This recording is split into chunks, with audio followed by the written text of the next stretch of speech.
Alright brewers, so I'm just going to show you real quick how the straining process works for home brews.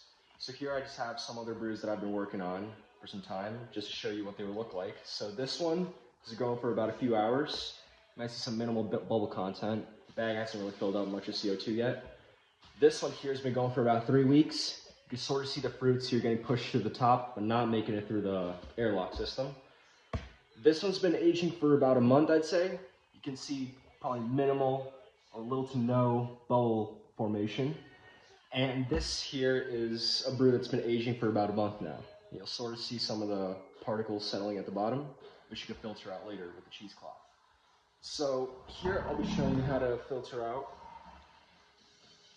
Oh, almost got the wrong brew. We're filtering out these here. We're using a cheesecloth and 2 of these containers. And I'll be bottling them into some basic Tropicana juice bottles. So, wow, that smells like a happy graduation. So, take our cheesecloth here, hold it over. We'll hold that tight because we don't want to get any of that fruits in our final product. Hold that tight here, and we're just going to pour that like this.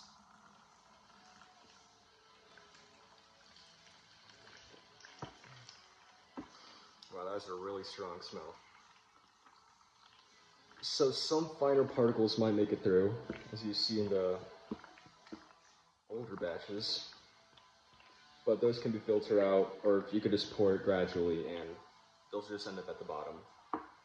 You won't end up drinking those. So now here, some of the fruits start getting in the way. We'll hold this here so we don't make a mess. So this part of the process is a bit harder. How are we going to pull this out here? Pull this in our smaller cup.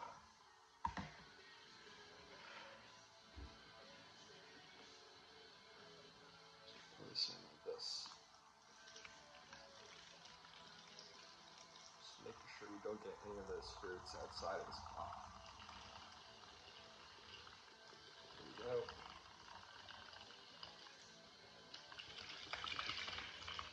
There we go.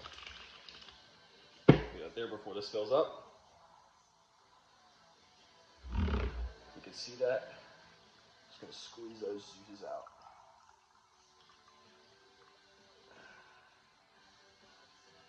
It's beautiful.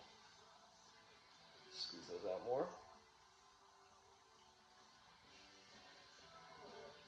There we go. Alright. I'll hold this over here. Pour this into our larger container.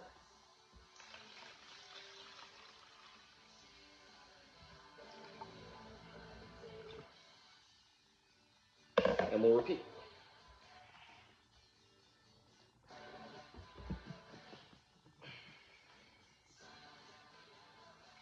Just pouring it all in. I'll get the rest of it out. So what I like to do with my brews is, towards the bottom you'll have more of those finer sediments. So I'll actually bottle these 2 separately. So in one bottle, I'll keep this purer batch. My funnel. So put this to the side. Just gonna pour that in carefully. Oh, it's beautiful.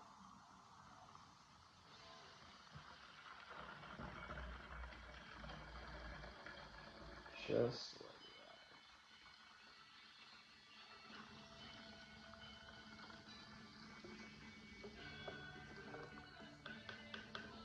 Beautiful. So just after a few hours, it'll start settling. I'll keep that, and it's a good idea to write your dates down, just to know how old your batches are going. So this is the 1st of March. Stick that there. It's ready to be aged. Now the more cloudy portion. Same process.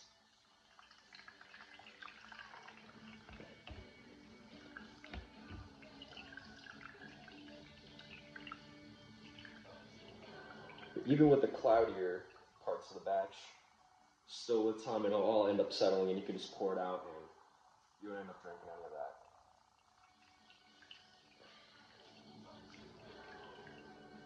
Just squeezing it out.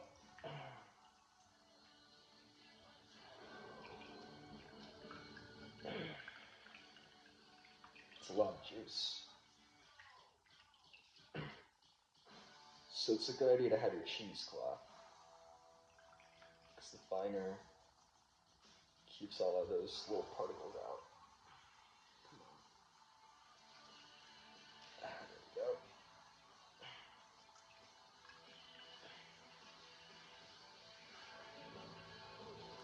And also just always make sure to keep everything clean. Don't want any mold growing in your batches, because that'll be a bad thing. And the same process, pour it in here.